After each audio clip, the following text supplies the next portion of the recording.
All right. So if you are listening to this podcast, that means that you are a potential Miss Green and Gold contestant, and I'm very excited for you. That's amazing. If you don't know who I am, my name is Alex Andrews. I've been helping out this year for the Miss Green and Gold 2017 pageant, and you've probably received an email from me at some point in time saying, giving you some more information. I'm here as a resource for you. I'm going to help you out. One of the requirements that you have is to get $300 in sponsorships. We've tried to make it as easy as possible for you, but I can see how it's still very intimidating, especially with about a month away. But it's very doable. I'm going to help you out.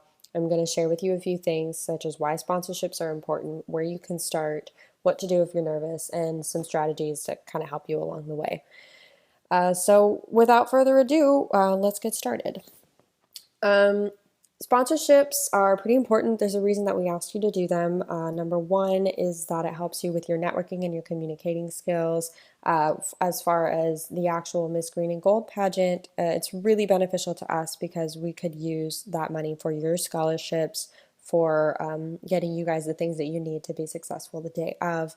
And so just having those services um, are really, really important, and they're helpful to us, but they're really helpful to you because they help you build some skills, build some valuable skills that you can use, on your resume, understand that doing this is actually something you can put on later on, that you've worked on your networking skills and your communicating skills in doing this pageant because you were able to go out into the community. You're going to be good at rhetoric by the time you're done with this. You're going to be good at persuading people. So that's something that's really good. And you're really focusing on building relationships in the community. So you're going to have some good interpersonal skills by the end of this too, because you're learning how to pursue, foster, and follow up on these relationships as you continue on with the pageant process and beyond. So another thing for you to remember when thinking about why sponsorships are important is that you really never know what connection you can make and what opportunities you can find. And so when you start viewing the world around you in terms of connections and your community, it's actually so much better for you because you learn that you develop richer relationships because you know that those connections can be good for you later on, to just know people and have that support for you. And in competing in pageants in general, you really learn how to have tenacity and how to take a loss and rebound and still be thankful in the end. Because at the end of the night, only one girl is going to win. Only one girl is going to walk away with the title and the big scholarship. But you still are going to walk away with so many more skills and attributes that can help you later on in your life. And that's something that you really need to think about. And that's why sponsorships are really good for you to have. It's a good activity for you to go through at least once in your life. So just where to start, a good place for you to start. For me, I would say make a list of potentials, make a list of ideas of people or businesses, or really anyone that you think would be okay to ask for money from, would be okay to ask for sponsorship from, and support. The biggest thing for you is asking for support. At the end of the day, if you don't get monetary sponsorship from somebody, but they say they're there for you and they're supporting you, that's good enough. That should be good enough for you. So I would aim high and go for like 100 people because I guarantee you, 100 people. But that's just me. If you want to just do 50, that's okay too. I would definitely include a list of businesses and even some businesses that you don't know. It's always, I mean, it never hurts to ask. I would start though, I would work with businesses that you already have a relationship with. I would go through and, where are some places that I go to in my daily life? What are some people that I already know? Do I have any friends that own their own businesses? We're all in college now, so we've got some people that are pretty successful in their workplaces and that have those opportunities. So use that, develop those relationships and use them to help, find that support. Prepare yourself for doing this. You need to understand that no is the worst that could happen. Honestly, I know that being rejected is something that's pretty scary to people, but honestly, that's the whole purpose of this process, is for you to really understand and develop that and be thankful despite getting quote unquote rejected. I mean, honestly, somebody could tell you no and say, I'm sorry, we just don't have the time or the money. And you say, okay, and you walk away to the new business. I don't think it's as scary as I think you guys are making it out to be sometimes, but Once you get over that, it's honestly so much easier to go out and try and find these things. And the next thing that I would say is to figure out what you can offer and be reasonable about it, because these businesses, nobody gives anything away for free. You can't just walk in somewhere and say, "Hi, I'm so and so, I'm doing this, and will you give me money?" Like, no, 9 times out of 10, they're going to just say, "No way," walk out the door. And that's not going to help you at all. So figure out what you can offer. I mean, we have the sponsorship packages for you, which is great. I mean, that's already on a form that you can hand to them. But maybe you want to leverage your own following. So lots of times businesses, especially new businesses, want to have more of a following despite, how big they even are. And so you can always say that. You can say, I'll give you a shout out, or I'll be a model for you, or a spokesperson for you, something like that. Give them some options that they can use you for, like you personally. Leverage the new Miss Green and Gold and her publicity. If they donate this much money to you, if they donate, more than $100, then Miss Green and Gold, or more than $200, since it's kind of something that you're not doing for yourself. But if they donate more than $200, the new Miss Green and Gold can come to one of their events, to make an appearance at one of their events, which is really cool, because that's something that once you say, this is we're trying to make her more of a figurehead in the community. So to get her out there would be a great idea. And don't worry about it. We can always work with you and try and get them on the calendar later on. And who knows, you could be the next Miss Green and Gold. And that'd be a really great opportunity for you, because you already know this person, you already have this relationship with them. Ask about their business. What's important to them, what are some challenges that they're currently facing, what are some future goals for them, and really figure out and share how you can help, how you can benefit them, how you can be useful to them. Because when you walk into that room and you go and you talk to whoever you're going to talk to about them sponsoring you, yes, in the end it's supposed to benefit you, but over half of your conversation should be about how it's going to benefit them, because otherwise they're not going to listen. And that's how it is with job interviews. That's how it is pretty much everywhere else in your life. You need to walk into the room and express to them how much you are going to benefit them. Volunteer work as trade-off. That's a really good idea for what you can offer to them. If they need volunteers, if they're down on volunteers, or you say, I can work for a couple hours for you for free if you donate, that wage to my sponsorship. And basically, it's something that you have to decide. It's got to be obviously of equal value for you, and it's got to be something that you're willing to put your time into, because otherwise that's not something that I would offer. But if you have that, if you're already you love volunteering for the Humane Society, just go and see. Be like, hey, if I volunteer for you for this whole day and I share, this puppy on my social media, will you donate $50 to my Miss Green and Gold sponsorship fund? And just see, there's always good opportunities. Get personal, be personable. That is something that I think you should really figure out before you start. One thing that you should really know by now is kind of who you are and what you want to do, so what your message is. And for us, that comes in the form of your platform, which you gave us your tentative platform when you started this whole process, and that was great. But if for those of you that don't know what that is, it's really something that's a service project that you're really interested in and you're interested in pursuing as a title holder. So if you get that crown, what are you going to use it for? What do you want that specific title to say to Baylor that year? So you want her, you want to advocate for math. Okay, so our current Miss Green and Gold, if you want to advocate for math and Mathlete, I think it's Mathlete Mentors, and you want to do something like that, then that's your platform. That's something you need to go for, and that's something that you as a title holder will be like, I want the new Miss Green and Gold to share her opportunity with others and be able to do that. And so that's your message, that's your platform. That's something you need to share with those businesses. You also need to share your hobbies and your interests. You're a real person. You're not just this pageant girl for the day. You have real interests, you're a Baylor student, so that's usually a pretty big appeal, but most people in Waco know if you're in our age range, you are probably a Baylor student. So what do you do around campus? What are the things you like to do? and help be more personal to them so that you're not just some stranger walking in asking for money. And share why the pageant is important to you. Why did you do this? Why did you want to do this? What did you hope to gain from this? I mean, I've just given you a list of reasons and a list of opportunities that you can use to really learn and benefit from this pageant, but what is your reasoning behind it? And make sure to share that with them so that they understand kind of what it is and what is important to you, because most people aren't going to know what the Miss Green and Gold pageant is.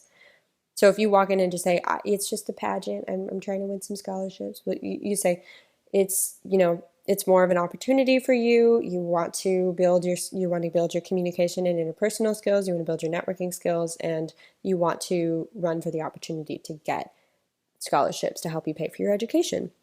And there you go. And that's a little bit more personal, a little bit more, here is why this is beneficial to me and how it can be beneficial to you. If you are nervous about doing this, which I completely understand why you would be, one of my suggestions would be to practice with a friend.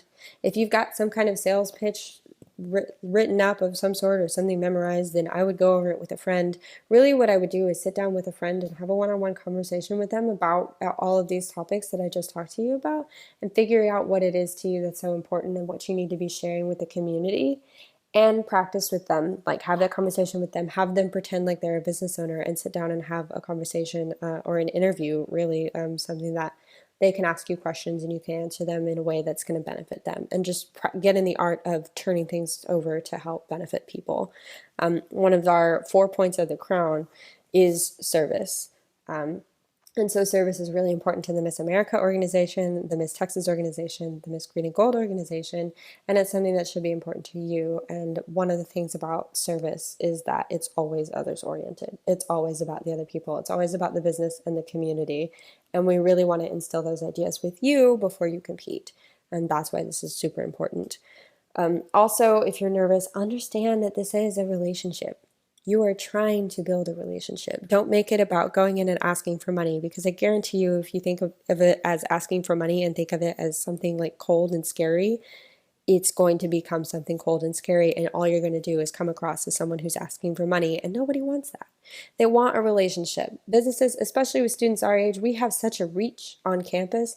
They would be interested in us no matter what we're saying. We just have to pitch it to them correctly.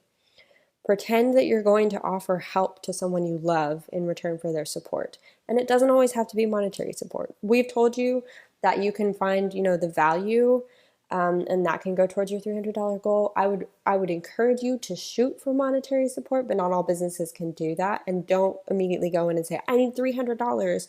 Break it down for them. Give them a smaller amount. Something that if you can just donate $25 and break it down. Do something like that. And some businesses who are bigger and can give more money, by all means, ask for more money, shoot high, see if they'll even go for it. But I would basically just go in and really ask for support. Use the support aspect of it, and one of the ways that they can support you is monetarily, through their business in some way, shape, or form. Yeah. So now we are finally at the part where we move on to strategies. 13 minutes later. Number one, first and foremost, be personal. Show them that you're a real person. Walk in with a letter of intent if you want to. Call first. Do whatever you have to. Do some kind of precursor. A letter of intent, for me, that was something that I kind of shared with you guys in the last email that you got. But it was basically who you were, what you were doing, why you were doing it, and when you intend to follow up with them. And for me, it was like I left all of the information with them. I left the sponsorship sheets. I left basically a letter that's like very personal, very like, here's how it can benefit your business. I would really appreciate following up with you and setting up a meeting with you. And it's kind of like a cover letter, essentially. You're sending in your cover letter, your information, and letting them kind of contact you. But be sure that you have a specific date on there that you're going to be following up, because if you just say, I'll follow up with you sometime next week, and they're expecting you to follow up on, Tuesday, and you don't do it till Friday, and they're like, well, we had time for you on Wednesday, but you didn't follow up. So make sure that you set up an actual date, and also that gives them a specific deadline to look at the papers. because sometimes they might just throw it on their desk if they see that, there's not anything on there that is going to be beneficial to them right away. They'll just throw it on their desk and not look at it. So follow up. Make sure that you set up a meeting, because as much as I know that you don't want to or are probably nervous about it, face to face is always the best way to go when it comes to things like this, because people are busy. And it's really hard. Do you know how many emails a business owner probably gets a day? Do you know how many emails I get a day as a college student? So let alone somebody that actually owns and runs and operates their own business, or, someone who is a manager in the business. They get so many emails. They get so many letters and resumes and things for actual jobs, phone calls a day, and it can just really get lost. And if you send them something personal, and you follow up with them, and you are persistent, and you are very direct about what you want, and then you go in and you have a meeting with them and specifically share what could benefit them, that's going to stick out to them a lot more. And it's going to be so much more successful for you later on, just getting used to that process. Because when you do go in for a real job and you send in your resume and your cover letter should also have a specific time you're going to follow up with them if they don't do it before. Set up that meeting, set up that interview, and go in and do amazing because you've already done it. So I would recommend that. Face-to-face is the best strategy for me as far as getting businesses to stand behind you. Businesses, like I told you, businesses are busy. So get straight to what you need and how they can benefit. I keep saying this, but you really need to share how they can benefit. Be very clear. If you give me this, you will get this. If I can get your support for, something like this amount, I will make sure to set up an appearance for the new Miss Green and Gold to come to one of your events. If you give me, $100, or if you sponsor me and support me and donate this much worth of goods or this specific day of your business. I've seen people do that before, where they will kind of rent out a restaurant, quote unquote, and like a portion of the money that they make that day goes towards her and whatever her cause is. And that's been really, really helpful to people. So, if you say, if you do this for me, then you will get this. And that's something important. Be clear, be concise, do exactly, people don't want you to run around the bush. As much as you want to be sweet and delicate, especially when it comes to money, most of the time businesses are like, who are you? What do you want? I don't have time to play around. So be wary of that. One of the things that I would say to do is go to places that relate to pageantry first. So like dress shops, clothing boutiques, hair places, spas, nail places, tanning salons, fitness studios, anything that you think would pertain to pageantry or to the new Miss Green and Gold, any way that could support her, help her. Car dealerships are always great because, like, the current Miss Green and Gold is about to be in the homecoming parade, and she really needed a car, so she got a sponsor for the parade, and that's really cool. Those are good relationships to have with people because they're usually pretty generous and pretty helpful. And so go to places that relate to pageantry first, because it'll be easier for you to find ways that they can benefit from it.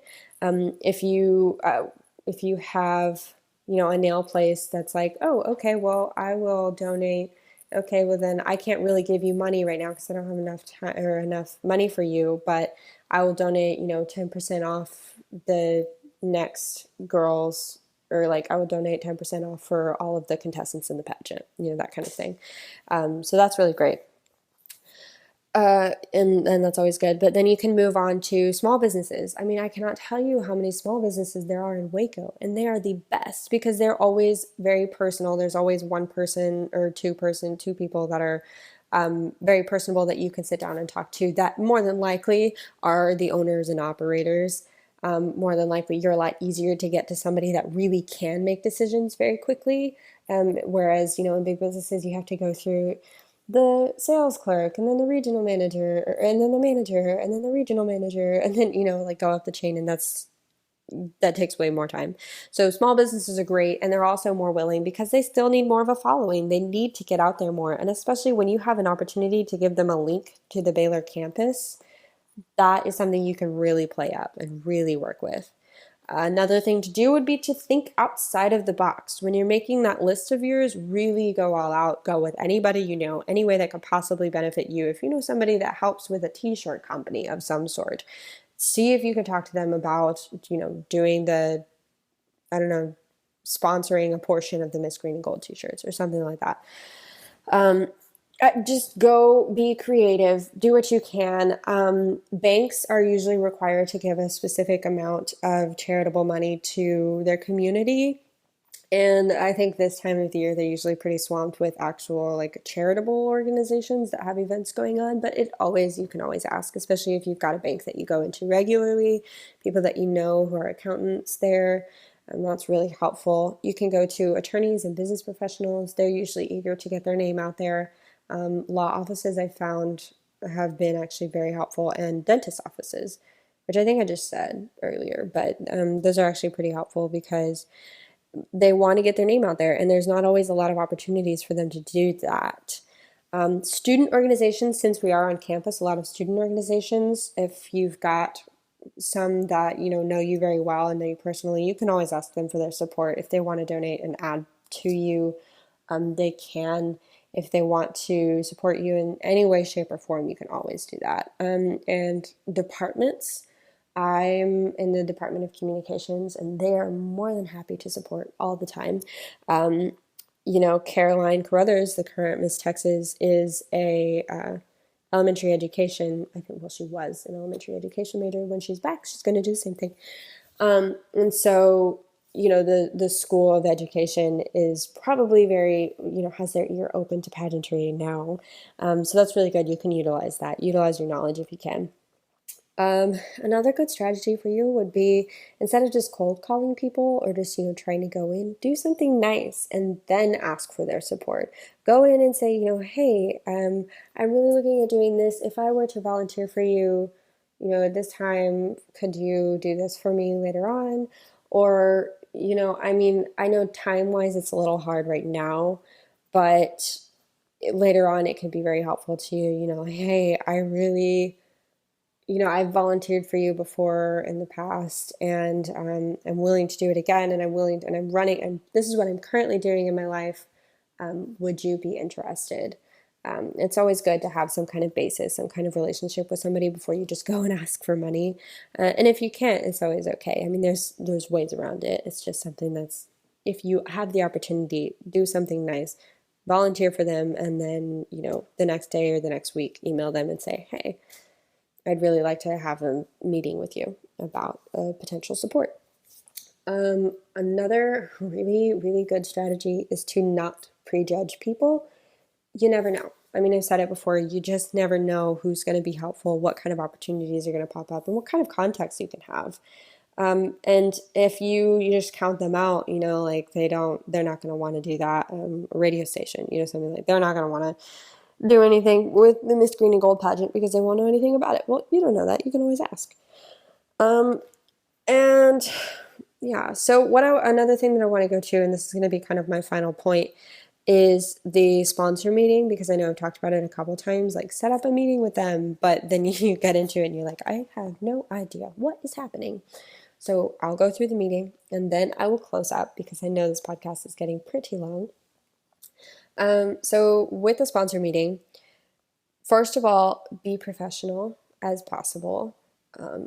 Depending on who you're going to meet with, you should dress stylish or professionally. If it's, someone that's like a little bit more of an informal meeting, you can go dressed just stylish. You don't have to be as professional. You don't have to be as dressed up because sometimes it can make people uncomfortable. But the idea there is just to look put together and to look like you're taking this seriously and you really do have an intention for this title, for this company that you're talking to, for this business or person. And that's another point of the Miss America crown is style. And I have very varying definitions of style, especially according to this context. But for me, it's something like that. It's looking and acting like you know what you're doing and you have this confidence about you.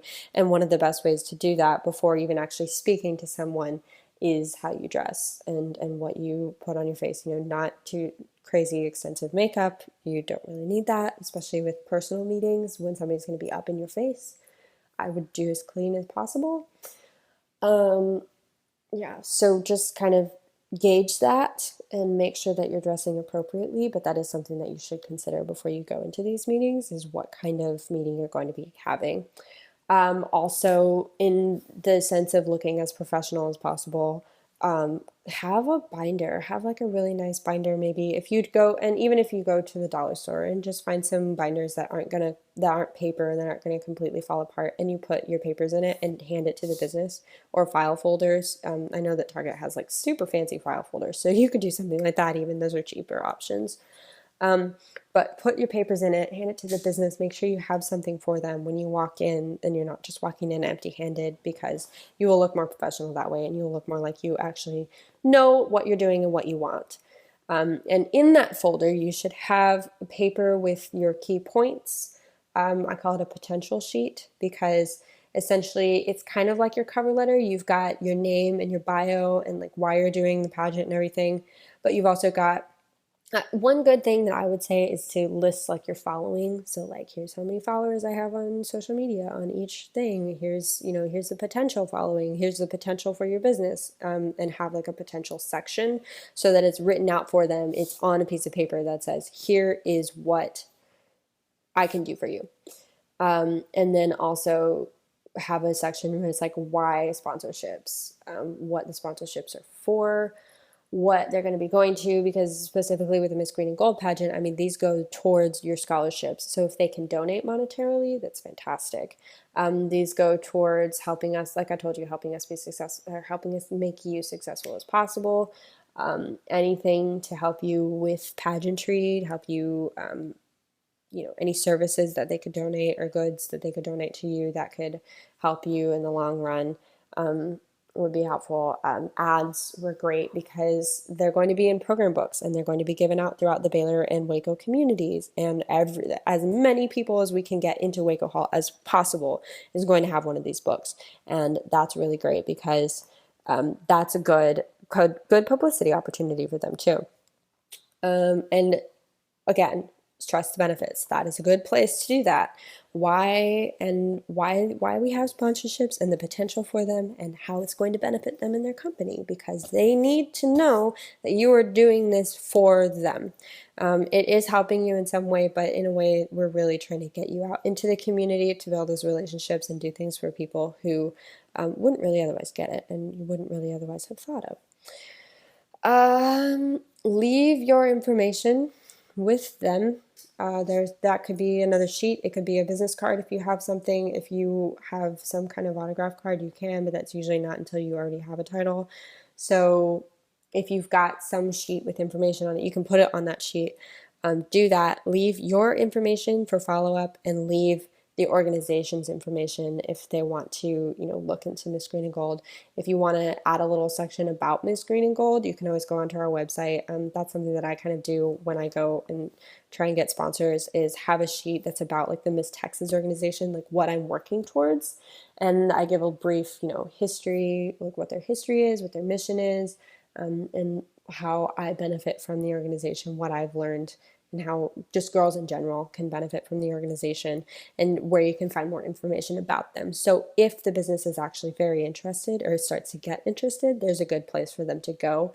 And if there's something that, they think of later after they have a meeting with you that they think could potentially use Miss Green and Gold or be a benefit to Miss Green and Gold, they always have that information to contact us. And lastly, the last thing that I want to leave you with is to follow up. That I cannot stress to you enough. I mean, I've stressed to you the benefits of them, but also to follow up, because this is you building a relationship, and this is you appreciating that relationship. When you follow up with them, it just shows that you appreciate that relationship, that you weren't just there to ask for money, and that you really did learn something from the experience and from them. Send them a thank you card afterwards, after they donate to you. Send them a thank you card after the pageant if you want to, and fill them in on how you did or what you learned from the pageant. That's always great, because just even taking some time out of your day to send a quick email is always great because they get some closure. It's not just here's your money, send you off. It's something that's actually become a relationship with them, and you can help them in the future because who knows, you might want to do this again. And if you do it again, it's always great to go back to those businesses if you have that long-standing relationship with them.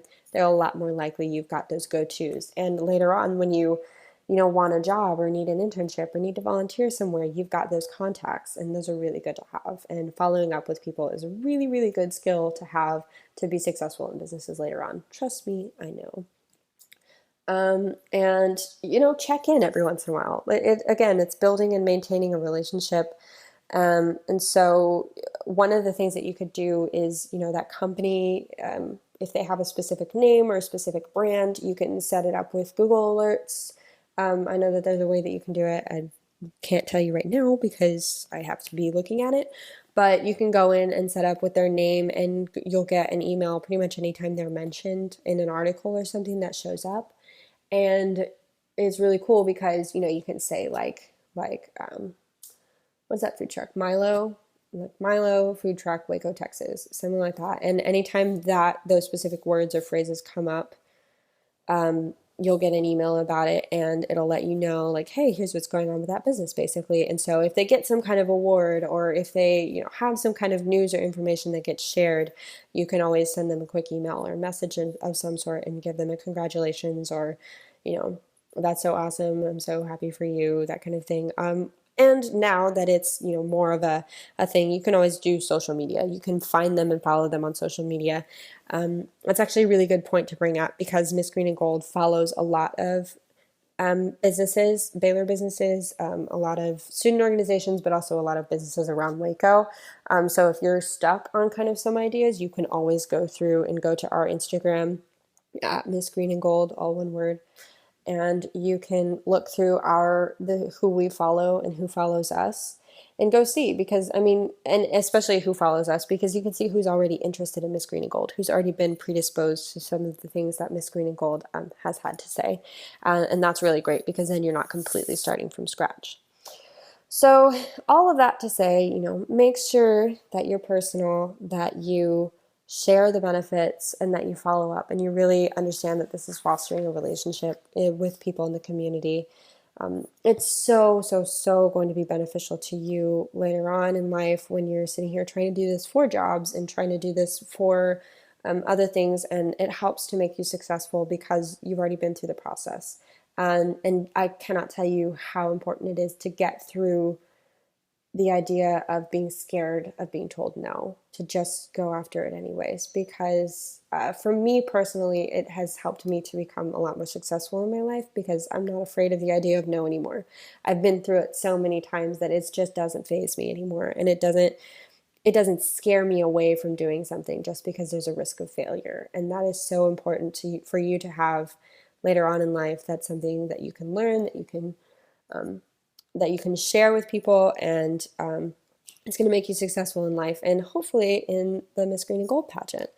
So thank you all for listening. I'm sorry the podcast got so long. I was really trying to share with you the basics, but there was a lot of information and there was a lot of tips in there. So I'm hoping that helped, at least in some small way, to get you prepared, to make you feel like you at least know a little bit more. I think I'm going to do a couple more of these with the different phases of competition to kind of help you prepare.